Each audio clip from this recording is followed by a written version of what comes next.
Hi there, welcome back to my channel. I'm preparing my gear for a hike tomorrow. I'm going with my best friend and his girlfriend.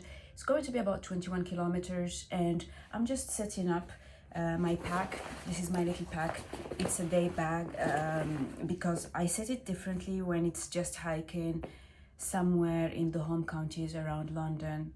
And just for those of you who are not familiar with the geography, England is pretty mild, especially in the home counties, the areas that are within train from London. Then there are some areas that are a little bit more difficult in England, like the Lake District and the Peak District. Then there is Wales, and then Scotland, which is another different level of difficulty. So when somebody says, I'm walking up a hill, if it's a hill in Scotland, that is a completely different ball game than if it's just a hill around London. But anyway, so we're going to one of those hills around London, and I am the over-prepared friend. So I anyway would pack my bag whether or not we're going. So if my friends wake up and decide that they don't want to go, or they miss the trains, last time they missed 2 trains, I will still go by myself. And so I thought I'll just walk you through how I set up my gear and my thinking process and what I would do differently depending on the situation. So I have just laid everything down and I'll walk you through it. This is my gear loadout. Now, to be honest, it never looks like this. I just exploded everything because I wanted to show you. But most of the time, I would say that it's about 90% packed, and I just add a couple things depending on what the hike would be. So let's start with what I'm going to wear tomorrow. My outfit is going to be this Lululemon set, so it's just these shorts with a tank top. It's going to be quite hot, which is why I'm not wearing trousers and a long sleeve. But normally 90% of the time I'm wearing long sleeve and pants, just because it helps me avoid stings and things like that, and it helps with sun cover. Then I have a sports bra under, and this is something that I'm going to wear on the train going back there, and then the moment we start the hike I'm going to tuck it in my bag, but that's just my warmer layer. For socks, I'm wearing these are just from Decathlon. It's the Quechua brand, and I still haven't decided what shoes I wanna take, and I'll let you know why later. In my pockets, I will have an SPF lip balm, and I will have this tiny hand sanitizer. That's all I'm gonna keep in my pocket. Everything else, I will walk you through how it fits. So because I'm going with my friends, last time they forgot to bring snacks and I was again the over-prepared friend, so I did have enough snacks for everybody. Now if we end up going together, then that will be enough snacks for all of us. If they end up bailing or something happens, that's still enough food for me for the day. Now I don't have lunch food because when it's hiking with friends, we will end up stopping at a coffee shop and at a lunch place, etc. So it's a little bit more civilized. But should we not do that, I still have enough calories for the day. So what I have in here are some bars. So these are mixed berry bar and banana chocolate one. I have these ginger pastilles, so I just like to have something to freshen up my breath. Sometimes your mouth just gets tired. Beef jerky, because I would need the salt. In this clean canteen container, I have these things called Percy Pigs. If you're familiar with Haribo, these are basically like Haribo, very, very, very sour. And sometimes you need that kick. It's made from fruit juice, it's vegan, but that's what I have in here. And this is a big tub, and normally I would probably just want to have half the amount, but because I'm going with my friends, that's why I'm bringing the whole thing. I have ordered smaller ones of these containers, but they still haven't arrived. But once they arrive and I start doing my own solo hikes, I will have smaller containers of everything. This box actually has some salted and roasted nuts and also some pretzels, if I can open it with one hand, which proves to be quite difficult. But anyway, you can see the pretzels. Again, half of it is nuts and half of it is pretzels. And normally what would happen is, probably when my other packets arrive, I will probably just take half of that and do half nuts, half pretzels when I'm just going by myself. This is a map of the area that we're going. I have a few maps of the areas that are around London, and what I will do the night before is that I just map the walk. Although I will have it on my phone, I like to have an analog version. This is the map. This is the map of the last walk that we did. We did a little test one. It was just an 8 kilometers to see whether we would survive, because I had a hamstring injury. I kind of still do, but it held up quite well. So we decided to go with the 20K. And these are just my little pens that I'm gonna use whenever I'm mapping this. I will do it in a bit. I have this water bladder. The brand is called Platypus, like the little animal. And fun fact, when I was tiny, when I was a really young kid, I used to be obsessed with a platypus. I think I had a drawing of one in one of my little books, and I just always wanted to have one. Ornithorynque, that was the name in French, ornithorynque. Anyway, but yeah, I just find them fascinating. I'm no longer that much of a nerd, but I used to be obsessed with that animal. Now, why did I take this? So this is very flat, and actually it lives in my freezer. This is the first time in a long time I'm putting it in freezer. I leave it in the freezer so that it doesn't grow mold. And this has almost a 2.5 liter capacity if you fill it very well. But once it's empty, it actually weighs nothing. And the reason is that I will obviously have my own water bottle, but should we realize that tomorrow gets unbelievably hot for us, depending on where we are, if we have a water source, I'll probably fill it so that we can refill our water bottles on the way. Because I'm kind of acting almost as a walk leader, and you need to have that responsibility of making sure that people are safe. You always need to pack a little bit more. This is my hat. It's from Tilly. It's a Canadian brand, and it has my name on it actually in here, and it has a £10 bill actually in the hat because it has a secret pocket. And this usually I start the walk with it inside my bag. And then at the moment I arrive where we're going to hike, then I pop it in. So similar to this thing where I wear it on the train and I remove it for the start of the hike, this is the opposite. This waterproof bag has a couple essentials for whenever I go somewhere hiking. It doesn't matter what the weather is doing, I will always want to have some spares. So this will have a buff, which is it's like a, what is the word, snood. It's like a circular scarf, and it's called buff because somebody shortened it from bufanda. It's I think it's a brand that was invented in Spain. And it also has a spare pair of socks. Obviously we have no water crossings or anything, but you never know, somebody could get blisters, I could get whatever. I always have spare socks and a buff because it helps. So I will always have my safe things. Then I have some, this is sunscreen. I have some wet wipes. This is insect repellent, and what I will do is that tonight before I go to sleep, I will spray my clothes with that. So I will not actually pull up the repellent, or I'll do it maybe in the morning before leaving, but I will not pull up the repellent unless I get really attacked by something. Then I have a little tampon.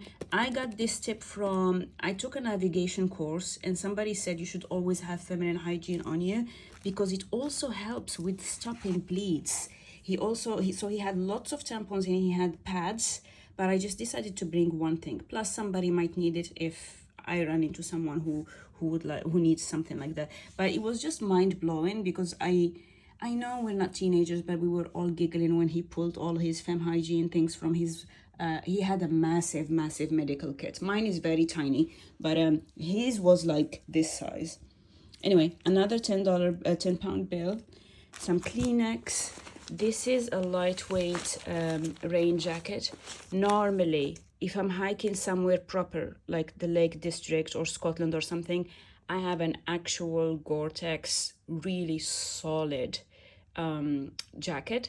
This is more for trail running, but the thing is tomorrow is going to be sunny. So this is just me being a responsible hiker, rather than me expecting to be rained on. So this is why I'm not bothering with the very solid gear, and I'm just going with the bare minimum. This is also a thermal bag, similar, same thing. So I don't expect to go to a hill that is very difficult or even up a mountain, in which case I would have brought a bivy bag, right? But because we're going somewhere that is quite tame, and anywhere you are, you're within maybe 1 maximum 2 hours of a car park, I'm not going to take an emergency shelter, but I will get this just in case somebody breaks a leg or you come across somebody who's injured or something. It's always good to have that kind of protection.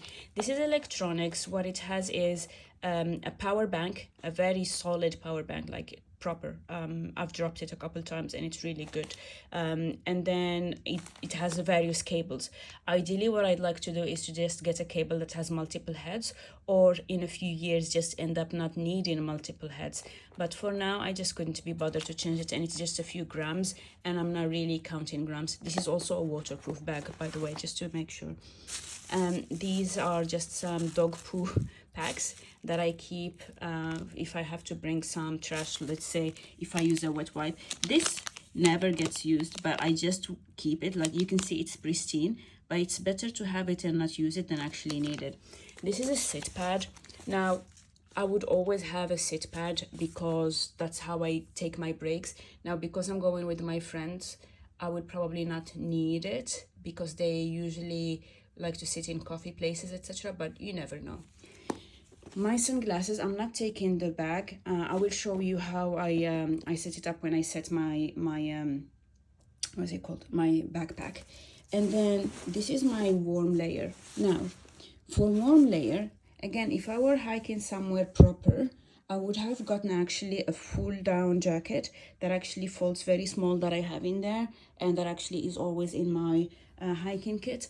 But because it's going to be extremely hot, and because it's a mild hike, I still obviously need to have a down layer because that's part of safety, but I'm just taking this to keep my core warm should I need it. I really don't think I'm gonna need it, so I'm gonna just fold it very small and leave it at the bottom. One of the important things for me is that that layer is fully zippable, right? In a way, if you think about it, the more layers I add, the more zippable they are. So my tank top has no zip. My mid layer actually is a quarter zip, and then my top layer that I'm gonna add will have a full zip, same as with my rain jacket if I were to need it. Then I have my walking poles. I am very injury prone. I have a hypermobile knee, and I get very wobbly very quickly. So I have these poles, and they live in here. This is my bag. It's from Klattermusen. It's a Swedish brand, and this is the Fjorm. It's an 18 liter, and I got this because it's waterproof. So I do have my big Osprey pack that comes to Scotland with me, and it still has Andrew, the little coo, attached to it, but that one has its own rain cover. This one, I don't want to bother with carrying a rain cover, so it's already waterproof to a certain extent, obviously. And then in here it has a little water holder and this water bottle that is completely collapsible. And then this is my first aid kit that actually is always attached here, so it's always dangling. I don't have to dig for my first aid kit. And normally I never unpack my first aid kit, I only refill it. But for the purpose of this video, I just thought to show you what is in it. Now, an important thing for me when it comes to my first aid kit is that I have things that I would know how to use. So I don't pack above my abilities. I have some cash because you never know if you're stranded somewhere. Scissors, a baby compass. I need to refresh my compass skills because I think I forgot how to use it properly. But I always have this emergency compass because I have a proper one in my big hiking bag, but I wouldn't need it. It's just an emergency one. Then I have some leukotape, some this is, what is this? This along with that would be blister care, some plasters, a tick cord, and I have these tick things everywhere. I don't have a cord, I have like hooks. This is the only tick cord I have, and it lives in my first aid kit. I've only had a tick once when I was in Scotland, but I'm glad I caught it before, you know, things got worse. Anyway, some antiseptic wipes, just a couple of them. This is a liquid called Cleany Sept, and it's very efficient for infections, so I just have it in here. Bite sting relief antihistamine cream, hay fever spray. Actually, this is something that last time when we did the test hike, my friend really needed it because he has the worst allergies ever. So it was a good call to have it. I obviously have it for myself because I get allergies in my eyes and they're really painful. You know how people get itchy? I don't get itchy. I get it's like somebody's putting glass in my eyes. It's the most painful feeling ever as soon as pollen hits them. So this is very important for me. But I have the mist because he cannot do drops. But that came in really handy. And I have an assortment of medication. This is antihistamines. This is for migraines, pain medication. This is for upset stomach. Imodium, important for diarrhea. Activated charcoal, just in case you ate something dodgy or you have an upset stomach. And then water purification tablets. Again, I don't think I would ever need these, but I'd rather have them just in case. And then this is an eye wash. One of my most vulnerable areas happens to be my eyes. For some weird reason, my eyes just catch everything, but whatever. But should I get some, I don't know, bug flying straight into my eyes, which happened before, this is a very good way to wash my eyes profusely. Then I have a tape. This is Katie tape. It's one of the very few medical skills I have because I'm so injury prone. I actually know how to tape things. So should somebody twist an ankle or hurt their knee or require a bit of knee support, that's the one thing that I actually know how to do. So I could tape them. This doesn't require much skill, but it's just in case somebody really gets injured and then you want to wrap some gauze around it, and then I have this tape around it, but that's all. I would say my most used thing in my medical kit is the Bite and Stink Relief Cream. It's insane how I would say every other walk I have to use a little bit of this. It's just a tiny bit, but this is a lifesaver. Like I use it a lot because for some reason I always manage to get stung by something. Usually it's nettles. And one time I had this green little bug that just came, landed on my hand and left. It was the tiniest thing ever. It burned so badly, so badly. I just couldn't do anything. So I had to put this on. And then after 5 minutes, that was fine. So this is all my gear out. And it looks like a lot. But once I start packing it, you will see that it's not that much. And remember, I'm going to be wearing most of that stuff. So let me put all of this thing in place and show you that, and then we should get going at some point. I'm now packing my medical kit, and it's hard to believe that all what was in here is fitting in here, but here you see. And I almost never have to replenish it because the only things that I use often are this cream and the hay fever spray. But yeah, so I think it's going to be like that for at least 1 or 2 more years unless I develop another skill or something. But my goal was always to have enough for a couple days in my kit. That's why I have 2 of these blister things, for example. So here we are packing my kit. First, medical kit. This lives in here, so it will always be hung up. So medical kit lives here. Let's show you the rest. So this is my bag. Medical kit is hanging. Sunscreen. So I have this little pocket here. Sunscreen goes here. Wet wipes, repellent, tampon, 10 pounds, and salts for electrolytes. I have this thing here where I could technically hang a little what would that be called? My keys, and sometimes I will also put a little pocket knife. On the side, one side will have my walking poles, and actually my walking poles are only for when I get to the station. After that, they're obviously in my hands, and the other side will have my little sit pad. It will also have these 2 little trash bags on the back of the sit pad always. Then if I flip my bag, on this strap I usually hang my sunglasses. So just here. And again, once I arrive to the destination, I will probably wear them, but they always hang in there. And now on to packing the actual bag. So first thing that goes way at the bottom is going to be my rain jacket, because I don't expect to need it.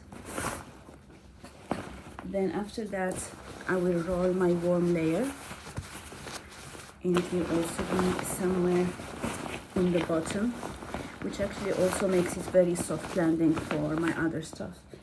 Then I have my extra socks and stuff that I will probably not need either. Similarly with my emergency bibby. So all of these things are actually now in the bottom, and I don't expect to access them. Then I will have the things that I actually do expect to take. So let me scoot you over here. So now I will have my little battery, the battery pack, my snackies. This actually closes on both sides, so it's quite tight.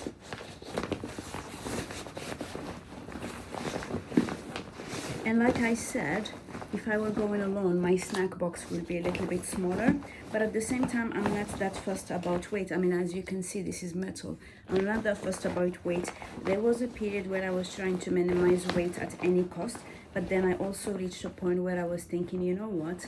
I'd rather be fit enough to not feel the difference because there is a few extra grams of food in my bag. And it's a journey. The bars, I will actually keep the two of them outside for easy reach and two inside. And my map, I will only put it at the end, but it will be behind my poles, because once I use my poles, this will stay in there. And then my Kleenex just floats somewhere in the back because I never use that anyway. And my hat is going to be at the very top because I will pull it out the moment I I arrive. And then my platypus is going to be folded and closer to my bag. And then the last little thing is actually these little ginger things, which are going to be just floating. So in a way, everything is just kind of stacked on top of each other, but in an order that makes sense. So when I'm walking around, this is roughly how my bag is gonna look, because I'm gonna have the rest on me, basically. It's my outfit. Then I just close my bag like this. It just needs to fold the sack and like that. And usually my goal is to not have for a day hike, my goal is to not have a pack that exceeds 6 kilos, because I think that over that is just a little bit too much, especially that I'm not going somewhere bad. So let's just measure this. This is my pack.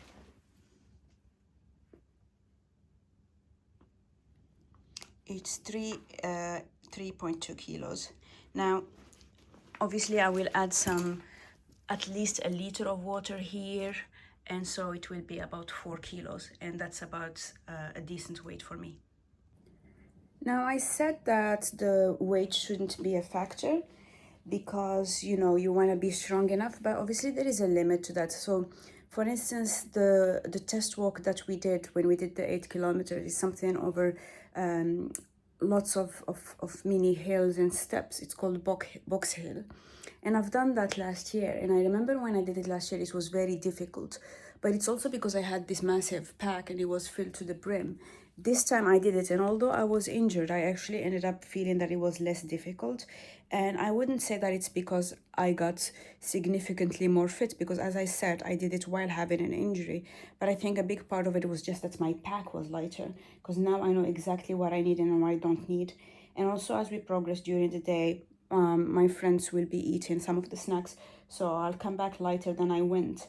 But this is a setup that really works for me, and I know that this was a very long video, but honestly, I've searched so much for something that is like that, content that is like this, not for people who are super into hiking, but just people who like to go and do things properly.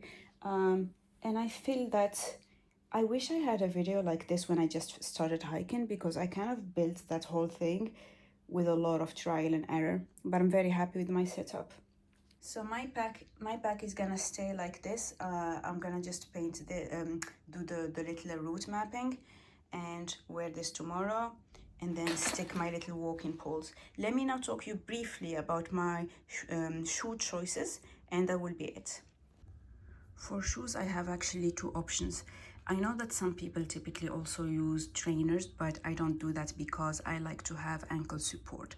But I have these Hoka shoes and I have these Salomon ones. These Hoka shoes are, both of them are waterproof. These are cushioned. So in a way, if I were to do a long distance walk, I'd probably want to have this just because even if it's a very long day, I will not get fatigued. So that is the plus for them. Whereas for these ones, they're also solid, but I feel that they're also thinner and more articulated. And while they provide support, as you have this little band in here, I feel that because they're a bit thinner, you actually articulate your foot better and you feel the ground better. So probably if I were to get fatigued because I was hiking 3 or 4 days in a row, these are the shoes that I would want to have, because even if I'm not very attentive or my ankle is tired, I feel like they would be very supportive, but at the same time I wouldn't twist my ankle, whereas this feels like you're too far off the ground to feel it. But at the same time, if you're walking on a cushion, it's actually a good thing. Now for tomorrow, just because I haven't done a 20k walk in ages, I might go for these ones. Obviously they will also suit my whatever it's called, my outfit. But to be completely honest, I don't think I will be repurchasing the Hokas. So I will obviously keep wearing these until they have no threading at the bottom. And then going forward, I think I will just go with whatever new versions of the Salomons come out, because my hope is that I would also have strengthened my feet, because I'm doing a bit of ballet, because I'm doing a few things. So my hope is that I would also have strengthened my feet enough that I don't need all that cushioning, because these are amazing. And these are last year's version, and I know that a new version came this year, which I will not buy because I still have my other pair, but I can't wait for a year or two when I buy a new version of the shoes. It will be just exciting. But as you guys know, I don't really buy things unless I really need them. So yeah, these are my options, and these will be my options for the time being. Good morning. I didn't really sleep that much because I always tend to not sleep very well when I have a plane or a train to catch. But anyway, I'm up. My friend ended up not being able to make the 9:18 a.m. and so we decided to do the 10:09 a.m. train, which means I need to leave in about an hour from here, or a bit more than an hour. So instead I'm just making breakfast. He wants to go and have pastries at the station, but with hiking, it is a know your body type of thing. He is able to eat all kinds of things and go immediately work out, which he does a lot when he's cycling. Like he would stop at a cafe and eat 2 croissants and a blah blah blah, and then just get on the bike. That's not gonna work for me, because I have a very sensitive stomach, and me eating something and immediately starting our walk would probably put me in gastric distress. So instead, I'm having my breakfast already at home. So I'm having an everything bagel with some chives and just 1 egg for even more protein. And ideally, this will help with the slow release of energy. And then I'm having a black coffee because I'd like to have a bowel movement before I leave. I know this is all TMI, but again, I'm doing this video because I wish somebody would have told me these things. So I'm going to sit down, have a very calm breakfast, and chug 1 big glass of water just to start the hydration process, because I don't want to dehydrate myself with the coffee. And then I will hop in the shower and get ready. I'm going to put my hair down because I would probably wear a hat. So I might just put my hair in 2 plaits, but that's effectively the plan.